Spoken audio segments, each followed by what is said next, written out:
Hello student, welcomes again in maths class. अपना जो running topic था वो डिफरेंशियल इक्वेशन था और डिफरेंशियल इक्वेशन में आज अपन स्टडी करेंगे लीनियर डिफरेंशियल इक्वेशन का। लास्ट क्लासेस में अपन ने सबसे पहला पॉइंट स्टडी किया था वेरिएबल सेपरेबल फॉर्म। सेकंड क्या था? Differential equation reducible into variable separable form. Third था होमोजीनियस डिफरेंशियल इक्वेशन। फिर फोर्थ था डिफरेंशियल इक्वेशन रिड्यूसिबल इन होमोजीनियस। क्लियर? नेक्स्ट है अब आज आपका लीनियर डिफरेंशियल इक्वेशन। क्लियर? तो लीनियर डिफरेंशियल इक्वेशन एक सबसे ज्यादा इंपॉर्टेंट टॉपिक है। इस चैप्टर से 6 मार्क्स का क्वेश्चन आएगा। तो 6 मार्क्स के क्वेश्चन जो होगा वो ऑप्शनल होगा कि इसको सॉल्व कीजिए या इसको सॉल्व कीजिए। क्लियर? इनमें से एक क्वेश्चन हर हाल में लीनियर डिफरेंशियल इक्वेशन का होगा। क्लियर? तो ध्यान से सुनेंगे। लीनियर डिफरेंशियल इक्वेशन है क्या? तो इसके दो फॉर्मेट हैं। एक तो है बेटा dy over dx plus P Y is equal to Q. पहले सुन लेंगे फिर एग्जांपल देखेंगे तो और क्लियर होगा। तो एक फॉर्मेट है बेटा dy over dx plus P Y is equal to Q and second है कि dx over dy plus rx is equal to s। अब इसमें देखना बेटा यह है कि जो p और q है, वेयर P एंड Q, ये जो P और Q होंगे या तो कांस्टेंट्स होंगे या x के कोई फंक्शन होंगे। कांस्टेंट्स या फंक्शन ऑफ x। क्लियर? जबकि यहां R एंड S कांस्टेंट्स होंगे या फंक्शन ऑफ y। ओके, पहला फॉर्मेट है dy over dx plus P Y is equal to Q. p और q कांस्टेंट्स या फंक्शन ऑफ x होगा, जबकि सेकंड फॉर्मेट है dx over dy plus rx is equal to s। r और s constant होंगे या function of y होगा। Clear? अब बात आती है कि जो क्वेश्चन दिया हुआ होगा बेटा, उस जरूरी नहीं है कि जो लीनियर डिफरेंशियल इक्वेशन का फॉर्मेट है इसी फॉर्मेट में पहले से लिखा हुआ हो सकता है आपको इस फॉर्मेट में कन्वर्ट करना पड़ेगा। तो जैसे कोई भी डिफरेंशियल इक्वेशन गिवन है आपके पास, तो सबसे पहले तो यही देखेंगे कि वेरिएबल सेपरेबल फॉर्म तो नहीं है। वेरिएबल सेपरेबल फॉर्म के बाद फिर होमोजीनियस तो नहीं है। होमोजीनियस नहीं है तब ट्राई करेंगे किस पर कि डिफरेंशियल इक्वेशन वो लीनियर डिफरेंशियल इक्वेशन तो नहीं है। और लीनियर में भी बेटा ये फॉर्मेट है या ये फॉर्मेट है, ये भी टेस्ट करना है। क्लियर? अब ये फॉर्मेट और ये फॉर्मेट कैसे डिसाइड करोगे? तो जैसे यहां आपको दिख रहा है बेटा y का एक ही फंक्शन है। क्लियर? और x के दो या दो से अधिक फंक्शन हो सकते हैं। तो अगर अकेला y है और x के दो या दो से अधिक फंक्शन है तब तो dy ओवर dx की फॉर्म वाला लीनियर डिफरेंशियल इक्वेशन होगा। और अगर x अकेला है, y के दो या दो से अधिक फंक्शन होंगे तो जो लीनियर डिफरेंशियल इक्वेशन होगा वो dx ओवर dy की फॉर्म का होगा। एक एग्जांपल देखते हैं पहले कि कैसे पहचानेंगे लीनियर डिफरेंशियल इक्वेशन है या नहीं है। तो जैसे यहां पर ये दे रखा है बेटा 2x plus 2x minus 10 y cube into D Y over D X plus y is equal to 0। ये है, पेपर में आता है, इसको सॉल्व कीजिए। तो सबसे पहले ये डिफरेंशियल इक्वेशन जब पेपर में लिखा मिलेगा तो आपको नहीं मालूम होगा ये किस फॉर्म का है, लिखा नहीं मिलेगा, आपको टेस्ट करना है किस फॉर्म का है। तो इस ब्रैकेट को देख के ही क्लियर हो रहा है कि वेरिएबल सेपरेट तो होना ही नहीं है, क्यों? x और y के बीच में माइनस आ रहा है। ओके, सेकंड नंबर पर होमोजीनियस ट्राई करेंगे तो 1 2 3 टर्म्स है और ऑल 3 टर्म्स में power of x and y same नहीं है। Sum of power of x and y same नहीं है, जबकि सेम होना चाहिए होमोजीनियस के लिए, तो होमोजीनियस भी नहीं हुआ। अब लीनियर डिफरेंशियल इक्वेशन है या नहीं है ये चेक करना है। उसमें भी ये फॉर्मेट है या ये फॉर्मेट है ये ट्राई करना है। तो यहां आपको दिख रहा है बेटा y के तो दो फंक्शन है जबकि x अकेला है। क्लियर? तो x अगर अकेला है, y के दो या दो से अधिक फंक्शन होंगे तो dx ओवर dy की फॉर्म का डिफरेंशियल इक्वेशन होगा। क्लियर? तो यहां पहले तो dx ओवर dy की फॉर्म पे यानी इस फॉर्म में इसको कन्वर्ट करेंगे। किस तरह से करेंगे? बहुत ध्यान से सुनते चलना कि 2x minus 10y cube dy over dx is equals to minus y.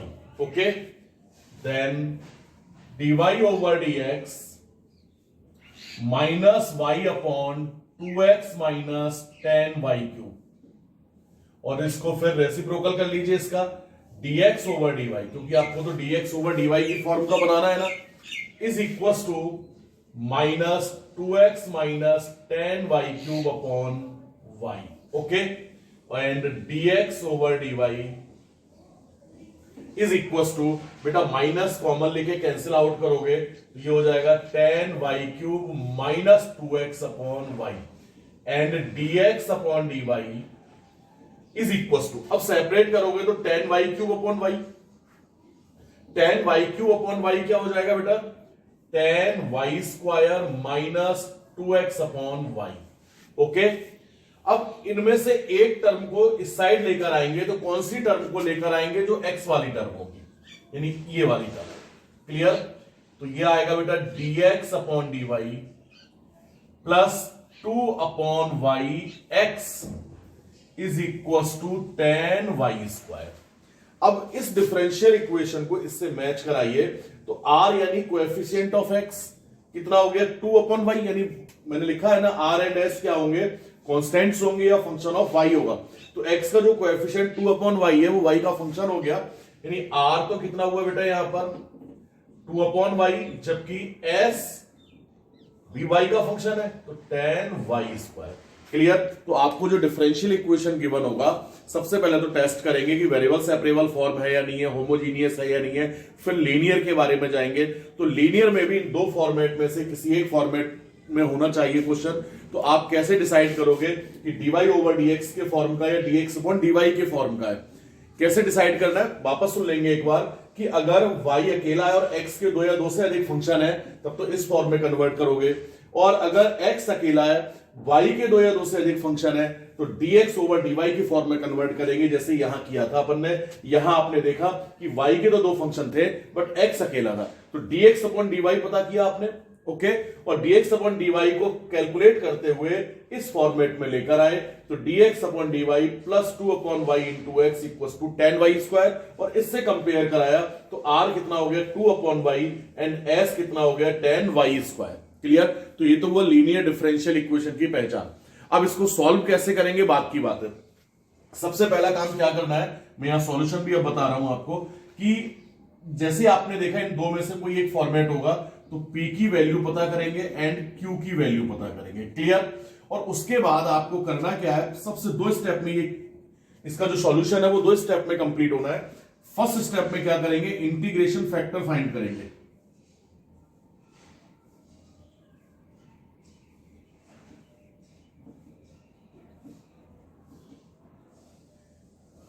IF समाकलन गुणांक. क्लियर, IF पता करोगे, और IF का मतलब होगा e की power integral of P dx. Clear, और ध्यान सुनना, इस वाले फॉर्मेट में इंटीग्रेशन फैक्टर IF यानी समाकलन गुणांक, लीनियर डिफरेंशियल इक्वेशन को हिंदी में बोलते हैं बेटा रैखिक अवकल समीकरण. ये समाकलन गुणांक हो गया IF, e की power integral of P dx. उसके बाद सेकंड स्टेप पर जाएंगे, सॉल्यूशन क्या हो जाएगा, सॉल्यूशन ऑफ, इसको फर्स्ट बोल दें एक बार के लिए, सॉल्यूशन ऑफ इक्वेशन फर्स्ट. अगर dy ओवर dx की फॉर्म का है तो y into IF is equal to integral of IF into Q, ये जो भी होगा dx. ये सॉल्यूशन होगा. अभी एग्जांपल देखेंगे, और इस वाले में अगर जाएंगे तो सबसे पहले r पता करोगे, जैसे मैंने यहां लिख रखा है, एंड s, और उसके बाद यहां पर भी IF निकालेंगे इंटीग्रेशन फैक्टर, e की power integral of r dy. Clear, यहां y का फंक्शन होगा तो r dy होगा. एंड नेक्स्ट पॉइंट पर क्या आ जाएंगे, सॉल्यूशन क्या आ जाएगा कि dx अपॉन dy की फॉर्म का है तो x into IF, dy upon dx की फॉर्म का था तो y into IF, x into IF is equal to integral of IF into s dy. Okay, note कीजिए, फिर सॉल्व करते हैं example.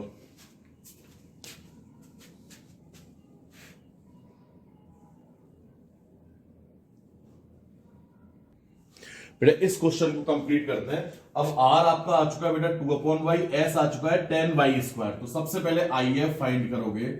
IF is equal to e की power integral of r dy, तो 2/y dy, then e is equal to 2 तो बाहर हुआ बेटा 1/y dy, और 1/y का बेटा log y, तो e की पावर 2 log y। ओके, फिर आप इसको यूं भी शो कर सकते हो बेटा e की पावर log y², m की पावर n से। अब यहां पर भी तो बेस e होता है ना, आप ये पढ़ चुके हैं इसके प्रॉपर्टी लॉग की कि e की power log x base e is equal to x, so this is equal to y²। Clear? फिर सॉल्यूशन क्या आ जाएगा? Solution of given differential equation, चूंकि dx ओवर dy की फॉर्म का आई है, तो x into IF is equal to IF into s dy, x into IF y², y² into s कितना था 10y² बेटा dy, तो x y² is equal to 10 तो बाहर हुआ, ये y की पावर 4 dy, ओके, तो 10y की पावर 5/5 प्लस c, ओके, और y² जब ये को साइड करेंगे तो ये आएगा x इज इक्वल टू 5 का 10 हो चुका होगा, तो x is equal to 2y की power 5/y² plus c/y², okay, x is equal to 2y की पावर 3 प्लस cy की पावर -2। ये सॉल्यूशन हो गया इस डिफरेंशियल इक्वेशन का। क्लियर? नोट कीजिए। और इसी तरह से जो एक्सरसाइज नंबर है 12.8 ट्राई करोगे, नेक्स्ट क्लास में मैं सॉल्व करके दूंगा क्वेश्चन, लेकिन ट्राई कर चुके होंगे आप, हो सकता है कई सारे क्वेश्चन आपको आ भी जाएंगे। क्लियर? नोट कीजिए।